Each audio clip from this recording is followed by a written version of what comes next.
자, 반갑습니다. 배종찬 교수의 마시는 돈 이야기의 배종찬입니다. 자, 여러분 반갑습니다.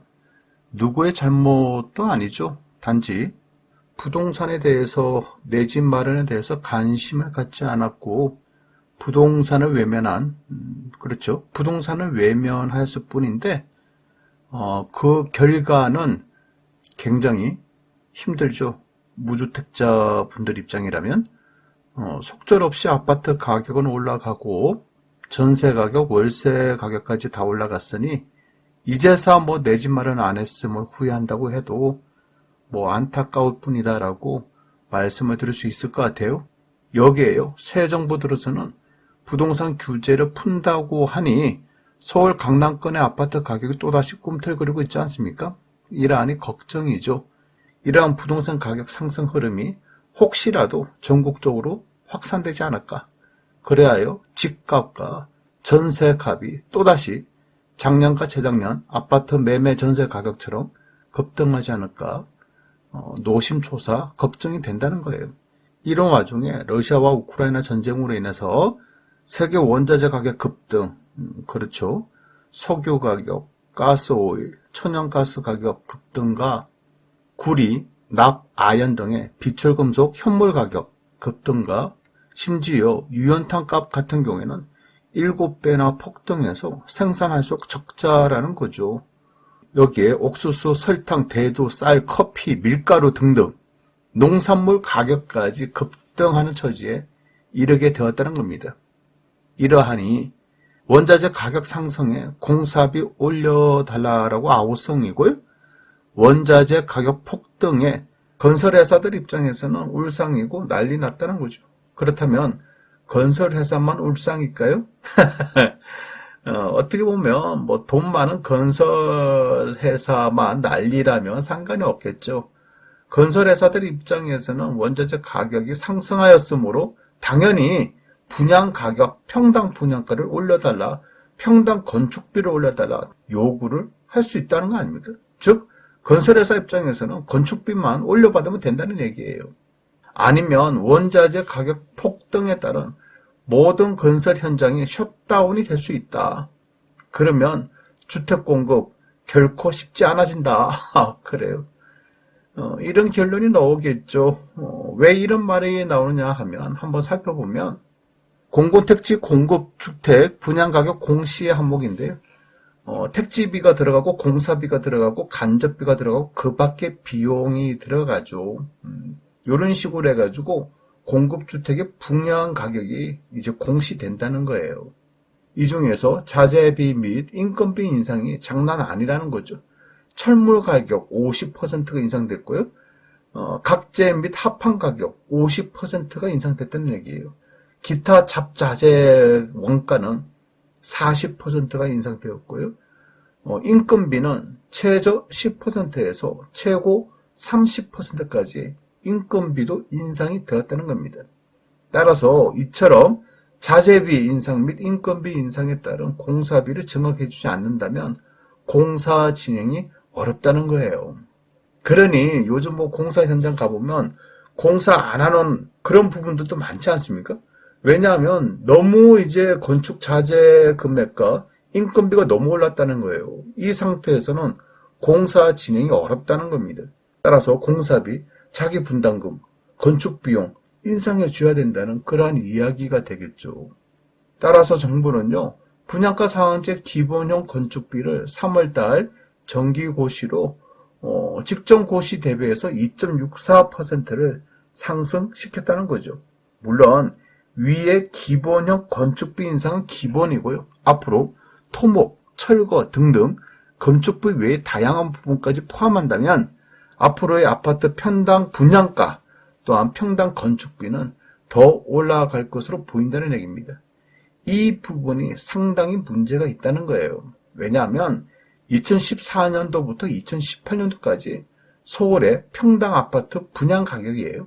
한 평당 가격이라는 건데요. 2014년도에는 분명히 1944만원, 즉 2014년도에는 서울에 짓는 신축 아파트 평당 분양 가격이 2천만원 미만이었다는 거죠. 2015년도에는 1834만원, 오히려 평당 가격이 더 떨어진 적도 있었다는 거예요. 그리고 2016년에는 2,048만원, 2017년도에는 2,133만원, 2018년도에는 2,188만원이었다는 얘기죠. 이처럼 서울의 평당 분양가가 안정적이었는데 2019년도에 갑자기 평당 분양 가격이 2,508만원이에요.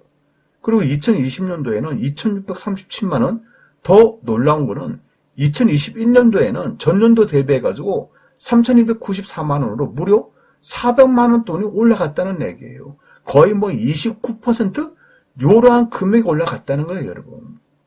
그렇지 않습니까? 그러니까 2018년도 2월달까지만 해도 평당 가격이 2,188만원에서 2021년 12월달까지는 3,290만원.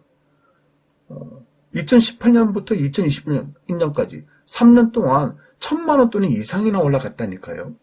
왜 이 부분에 대해서는 참 잡지 못하는지. 그렇지 않습니까, 여러분?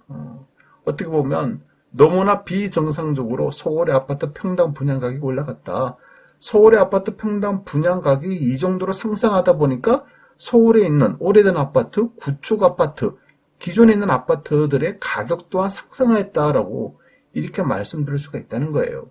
그런데요, 이제는 더 문제라는 거 아닙니까? 이제는 건축비 인상됐죠?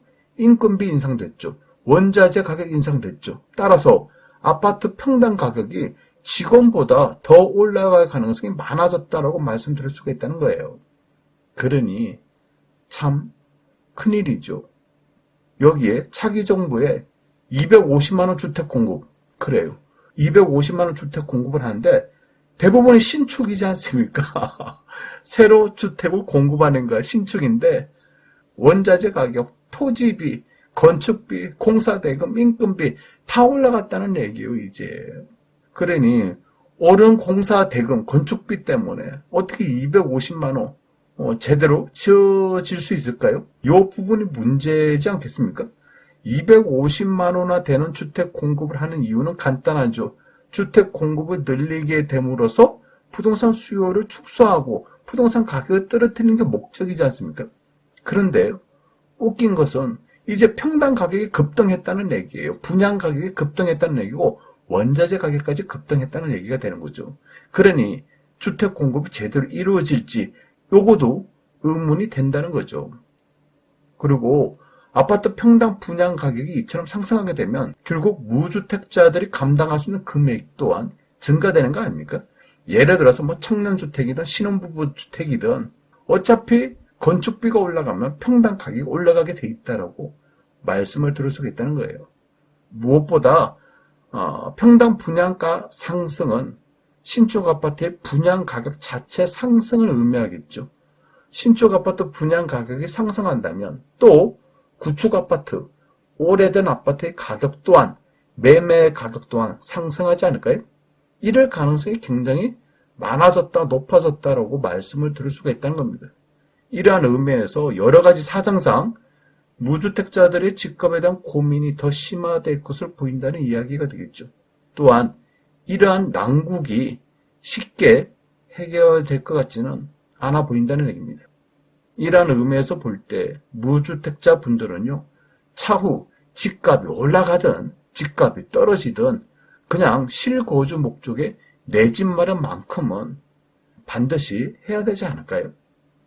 아마도 내 집 마련의 찬스는 이제 5월 10일 이후에 다주택자 양도소득세 중과세 배제가 된다면, 그때 다주택자들이 매물이 나온다면, 또한 가격이 좀 떨어져서 나온다면 그러한 시기가 무주택자들의 내 집 마련 시기가 되지 않을까라고 생각합니다. 아무튼 무주택자 분들 입장이라면 집값에 대한 고민이 더 심화될 것 같아요. 이상까지 백원찬 교수의 맛있는 도움 이야기였습니다. 감사합니다.